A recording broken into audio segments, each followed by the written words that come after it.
Alright, let me paint the picture for you. I'm nestled in the heart of a bustling city, tapping away on keyboards, solving tech puzzles, day in and day out. Name's Lily, by the way. 32 and deep in the trenches of singlehood.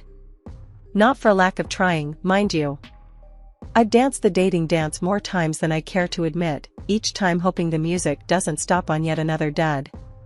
Dreams of family life and kids? Yeah, got those in spades. Reality? More like a deck stacked with jokers. So, there I was, ranting to my best bud, Jess, over coffee about my latest crash and burn. I'm done, Jess. Maybe I'm meant to be the cool aunt forever, not mom material.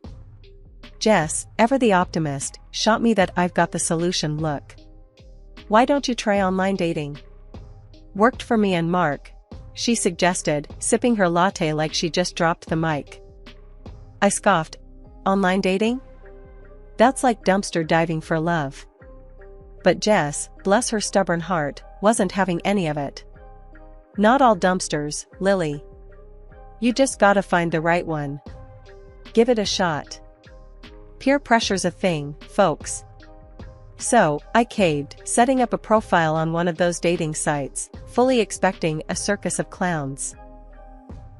At first, it was exactly that. Messages flooded in, each one making me more cynical than the last. Hey, beautiful, wanna see my comic book collection? Or, do you believe in love at first swipe? Just as I was about to chuck my laptop out the window, a message popped up. Not the usual drivel. This one was different. Saw you're into tech. Ever debate the merits of Python over Java over a cup of coffee? Now, that caught my attention. A guy speaking my language. I bit, replying with, only if you're ready to admit Python's superiority in certain applications. Meet Alex. Sales manager by day, charming nerd by, also day. He worked for his mom's company, something that usually would have had me running for the hills, but there was something about him. Easygoing, sociable, and didn't live in his mom's basement, a rarity in my dating history. We met up, and the connection was instant. Coffee turned into dinner, dinner into late-night walks, and before I knew it, 6 months had flown by. Then, out of the blue, he popped the question. Not over a grand gesture, but quietly, sincerely, during one of our night walks. Lily, I can't imagine my life without you. Marry me? I was stunned, elated, and a million other emotions. But mostly, I was happy. Genuinely, deeply happy. Yes, I whispered, and the city lights seemed to dance just for us that night. So, here I am, engaged to a guy I met on the very platform I mocked, ready to start that dream family. Meeting Alex's mom, Eleanor, felt like being called into the principal's office long after you've graduated. You know you haven't done anything wrong, but the nerves kick in anyway. So there I was, standing on her doorstep, practicing my most charming smile while internally preparing for a siege. Alex squeezed my hand, mistaking my battle readiness for jitters. She's gonna love you, he whispered, but his voice lacked the conviction of a man betting on a sure thing. The door swung open, and there she stood, Eleanor. Not a dragon per se, but she had that look. You know the one, like she could read your life story at a glance and find it lacking. Lily, this is my mom. Mom, Lily. Alex did the intros like he was presenting his science project. Eleanor's eyes narrowed, taking me in. Lily. So, you're the one who's captured my son's heart. Her tone made it sound like I'd done it with dark magic. Pleasure to meet you, Mrs. Hamilton. Alex speaks very highly of you. She waved off the formalities. Please, call me Eleanor. Let's not stand on ceremony. Her living room was like stepping into a magazine. Not a speck of dust or a pillow out of place. We sat, and the interrogation began. I hear you're in IT. That's a demanding field, she started, casual as if commenting on the weather. Yes, it is. But it's rewarding. I love the challenges, I said, trying to sound confident and not like I was defending my life choices. And how do you find the work-life balance? Alex tells me you're quite ambitious. Was that a hint of disapproval? I manage. We both do. It's about priorities, right? She hummed non-committally, sipping her tea like a queen, pondering her next move. Alex has always had a varied taste in women. What makes you different? Ouch. That was a jab. I glanced at Alex, hoping for a lifeline, but he was busy examining his tea as if it held the secrets of the universe. I'm not sure I have to be different. I shot back, a little more defensively than intended.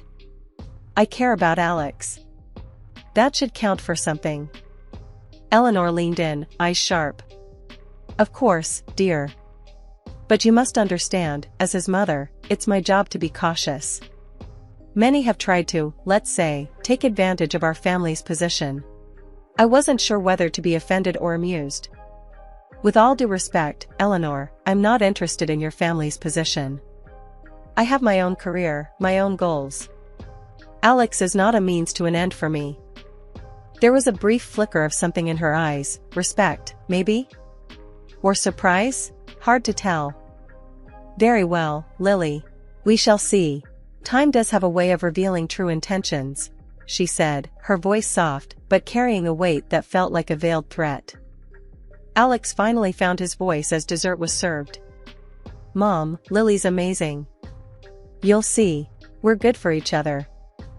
Eleanor smiled, but it didn't quite reach her eyes. I certainly hope so, Alex. For your sake.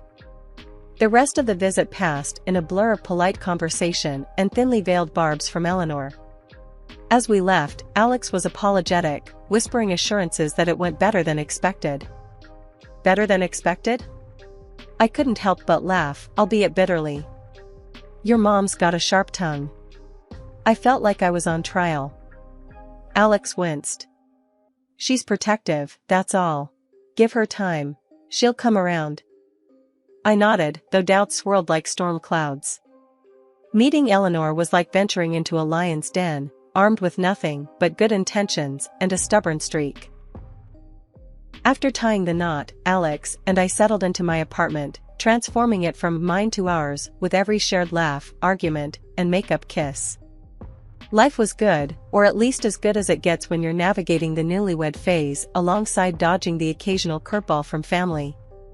Speaking of family, Eleanor, Alex's mom, threw us a fastball that could knock anyone off their feet. It happened during one of those obligatory family dinners at her place, which was more like a museum than a home. Every fork and knife had to be perfectly aligned, a metaphor for how Eleanor viewed life, I guess. Halfway through dinner, with a smile that was too tight to be genuine, she dropped her bomb. I've been thinking, she began, casting a glance between Alex and me. This apartment living is beneath you, Alex. And Lily, dear, you too, of course. Why don't you move into the mansion with me? There's more than enough room, and it would be beneficial for all of us. I almost choked on my wine. Alex, always the diplomat, responded before I could recover. Mom, that's really generous, but Lily and I are happy in our apartment. It's our space, and we're enjoying making it our own. Eleanor's smile faltered, but she quickly masked it with a sip of her wine. Oh, but think of the advantages. Besides, it would give us a chance to become closer, don't you think? The idea of being closer to Eleanor sent a shiver down my spine. Before I could formulate a polite but firm refusal, Alex squeezed my hand under the table, a silent plea for patience. We really appreciate the offer, Mom, but we've made our decision. We're staying put, he said with finality. Eleanor's eyes narrowed, and I knew this was far from over. But for the moment, she dropped the subject, moving on to less contentious topics like the weather and her garden club's latest drama. A few weeks after that dinner, Eleanor announced she was coming to see our apartment for the first time. Just a friendly visit, she claimed. Friendly my foot. I knew a reconnaissance mission when I saw one. The day arrived, and so did Eleanor, her entrance grandiose as if she were gracing a royal court instead of our humble abode. She greeted us with air kisses, then proceeded to inspect our apartment with the scrutiny of a drill sergeant. "This is it, then," she said, her voice laden with a mix of disappointment and disbelief as she glanced around our living room. "It's quite compact, isn't it?" Alex started to respond, but I cut in, my patience already thinning. "It's cozy, Eleanor. And we love it," she hummed, making her way through our space as if every step pained her. "And this decor, eclectic, isn't it? A bold choice." I clenched my fists, feeling the anger bubble up. "It's our home, Eleanor. We've put a lot of ourselves into it." Then came the coup de grace. As she peered into our kitchen, her nose wrinkled. "And cleanliness? Is that not a priority for young couples nowadays? Or is this some trend I'm unaware of?" That was the last straw. "Listen, Eleanor," I said, my voice steady but seething. "This trend you're talking about is called living. We might not have a mansion with staff to keep it spotless, but we keep our home clean and welcoming. That's more than enough for us. If you can't respect that, then maybe you should leave." The room went silent. Eleanor looked at Alex, then at me, and for a moment, I thought she might apologize. Instead, she straightened her jacket, her demeanor icy. "Very well. I can see when I'm not wanted. Enjoy your home." With that, she left, her departure leaving a chill in her wake. 2 years into our marriage, and it felt like Alex and I were finally hitting our stride. He was the yin to my yang, helping out around the apartment without me having to nag, always ready with a hug or a kind word. But then, things started to shift, and not for the better. I'd been broaching the topic of kids more and more. I was 34, and that biological clock wasn't just ticking, it was booming like a gong. One evening, I decided to tackle it head-on. "Alex, we need to talk about starting a family." "I'm not getting any younger," I said, trying to keep my voice steady. He sighed, the kind of sigh that said he'd rather be anywhere but here. "Lily, we've been over this. It's too early to think about kids. We've got time." Time. That word echoed in my head. Did we really? "Alex, I'm 34. In a few years, it might be too late. Don't you want kids?" He avoided my gaze, focusing instead on some invisible spot on the table. "Of course, I do. Just, not now. Work's been hectic." Hectic was an understatement. Lately, he'd been coming home late, if at all, claiming work was piling up. Weekends were no different, with him often dashing off after mysterious phone calls. One day, curiosity got the better of me. "What's with all the secrecy? Who keeps calling?" He looked cornered, then spilled it. "It's my mom. She's been really ill, having seizures. I've been helping out." I was taken aback. Despite our rocky history, I felt a pang of concern. "I'm sorry to hear that. Maybe I can help? It could be a chance for us to patch things up." His reaction wasn't what I expected. He got defensive, almost angry. "No, she doesn't want to see you. Doesn't want your help." That stung. But it also made me suspicious. Why would he be so hostile about me offering help? After he left, supposedly to aid his ailing mother, I wrestled with whether to call Eleanor directly. My hand hovered over the phone for what felt like hours. In the end, fear of worsening her condition kept me from dialing. Alex's absences grew longer, his contributions to our joint accounts dwindled, leaving me to pick up the slack. Bills, groceries, you name it, I was covering it. And with each passing day, the man I married seemed to slip further away. "Lily, I know things have been tough. I appreciate you handling everything," he said one night, looking worn and tired. "Tough doesn't begin to cover it, Alex. I feel like I'm living with a stranger." "And your mom? Are you sure there's nothing I can do?" He just shook his head, a barrier rising between us. "It's better this way. Trust me." Trust. A small word, but damn, it weighed a ton. And right then, I wasn't sure I could. The change in Alex was like a slow leak in a tire, gradual but undeniable.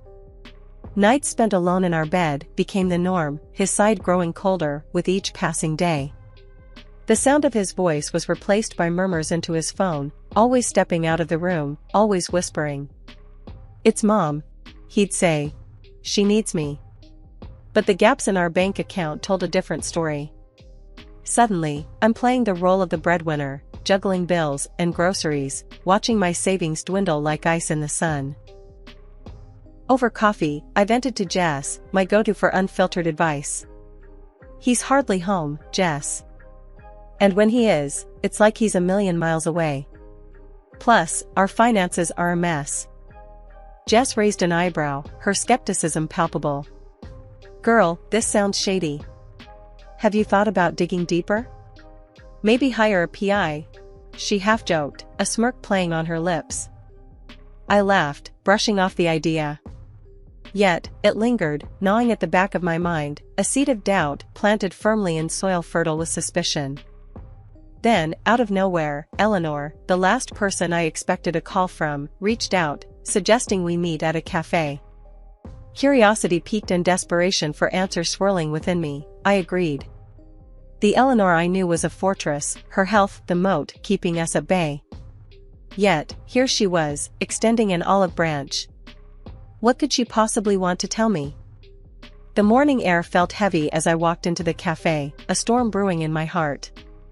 Eleanor sat there, looking every bit the picture of health, not the frail image painted by Alex's stories. As I sat down, her eyes locked onto mine, a sternness in them that immediately set me on edge. "Why are you stopping Alex from seeing me, his own mother?" she demanded right off the bat. I blinked, taken aback. "What? That's not true. Alex told me he's been with you almost every day, taking care of you because you're sick." The color drained from her face, then came back in a flush of anger. "Call him, Lily. Let's hear what he says about his whereabouts right now." My hand shook as I dialed Alex's number, my heart thumping loud in my chest. "Alex, where are you right now?" I asked, trying to mask the tremor in my voice. "I'm on my way to the hospital with Mom. She's had another episode," he replied, his tone hurried and anxious. The words hung in the air, a lie so blatant it stung. I ended the call, turning to face Eleanor, who offered a sad smile and placed a gentle hand on my arm. "Tell me everything, Lily," she urged softly. So, I spilled it all, the months of lies, the nights alone, the drained bank account. Each word felt like a betrayal, not just from Alex, but from the life I thought we were building together. Eleanor listened, her face a mask of sadness. "He told me you didn't want to see me, that you were too busy with clinic visits, because you couldn't conceive." I stared at her, disbelief and anger swirling inside me. "That's a lie. All of it. What's really going on, Eleanor?" She sighed, a sound heavy with disappointment.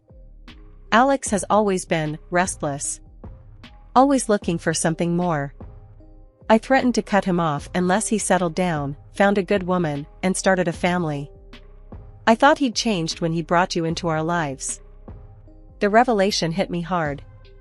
All this time, our marriage, our plans for the future, it was just a performance for Alex. A way to keep his lifestyle, without losing his inheritance. Eleanor's next words were a mix of anger and regret. "He's been seeing other women, Lily." I didn't want to believe it, but it's true. The cafe around us faded into a blur as her words sank in. Betrayal, deeper than I'd ever known, coursed through me. The man I loved, the life I'd envisioned, it was all built on lies. "What do we do now?" I asked, my voice barely a whisper. "We confront him, together. He needs to face the consequences of his actions," Eleanor said firmly, her resolve clear. "How about we really see what he's been up to? Maybe hire someone to dig a little deeper?" I was hesitant at first, but the anger bubbling inside me overrode any doubts. "Let's do it," I agreed, feeling a mix of excitement and fear at the prospect of facing the ugly truth head-on. The detective we hired was a pro, unearthing details about Alex that made my skin crawl. He had been leading a lavish lifestyle on our dime, wining and dining various women, all while spinning US tales of family duty and illness. But the real kicker came when we got audio of Alex with one of his girlfriends, mocking Eleanor and me for believing his lies. "They're just a couple of naive bugs, easily fooled," he laughed on the tape. That was the last straw. Eleanor and I, now united in our quest for justice, decided it was time for a confrontation. Armed with the evidence, we ambushed him at a bar downtown, where he was supposed to meet his latest fling. The look on his face when he saw us together was worth every penny we'd paid the detective. Eleanor was the first to let loose, her voice rising above the music and chatter. "You're a disgrace, Alex. I never thought I'd see the day my own son would sink this low. Cheating, lying, and stealing from your own family." Her words were like bullets, and with each one, Alex seemed to shrink a little more. The crowd in the bar had gone silent, all eyes on us. I stepped forward, my heart pounding in my chest. "And you," I said, facing Alex with all the fury I felt. "You're going to pay for what you've done. Not just to me, but to your mother, to our marriage. I've got the divorce papers right here." I slapped them down on the table in front of him, along with the storage unit receipt. "Everything you own is in a box to the left, buddy. Consider yourself served." Alex was speechless, his face pale, eyes darting between me and his mother. I can explain," he stammered, but Eleanor cut him off. "Save it. You're cut off, Alex. No more money, no support. You've made your bed, now lie in it." Her voice was ice cold, the final nail in the coffin of their relationship. As we left the bar, the music started up again, but the night had lost its buzz for me. What mattered was the sense of closure, however bitter it tasted. Eleanor and I walked out together, not as enemies, but as allies, bonded by our shared betrayal. "We'll get through this," she said, squeezing my hand. "Yeah," I replied, looking back one last time at the man I once loved, now a stranger. "We will." After the whole mess unraveled and the truth came out about Alex, things moved pretty fast. He ended up having to pay up for his lies, a kind of compensation for the heartache and chaos he caused. The divorce papers were signed, no looking back. And Eleanor, well, she cut him off completely, sticking to her word. It was a tough outcome for him, but he made his bed. Now, life's taken a turn I didn't see coming. Eleanor and we've sort of bonded through this storm. Funny how life throws you together with the most unexpected people. And here's the kicker, I'm expecting a baby. Yeah, amidst the chaos, a new life started growing, and Eleanor's over the moon about her upcoming grandchild. Just the other day, we were sitting in her living room, the one that used to intimidate me, planning for the baby's arrival. "You know, Lily," Eleanor said, her voice softer than I'd ever heard. "This baby, he's going to have the best of everything. We'll make sure of it." I couldn't help but smile, feeling a mix of excitement and nervousness. "I can't believe I'm doing this. A baby, Eleanor. It's going to be a whole new adventure." Eleanor chuckled, that tough exterior melting away. "You're stronger than you think, Lily. And you're not alone. We're in this together." It's strange how things turn out. The person I once thought of as an adversary is now one of my biggest supporters. Life's full of surprises like that. As for Alex, well, he's out of the picture, facing the consequences of his actions. I've moved on, focusing on the future, a future that's looking brighter every day, especially with a little one on the way. Eleanor's already spoiling him rotten, buying baby clothes, toys, and planning the nursery. "He's going to be a fighter, just like his mom," she says, and I believe her. So, here I am, embarking on a new chapter. It's scary, sure, but I've got Eleanor by my side, and a little boy on the way who's going to know all about love, strength, and resilience. We talked about the future, about moving forward. Eleanor was keen on supporting a charity project for women who had gone through similar betrayals. I want to do something meaningful, she said. Help others rebuild, just like we're doing. I love that idea, I replied, feeling a spark of excitement for the first time in months. Count me in. It's time to turn this mess into a message.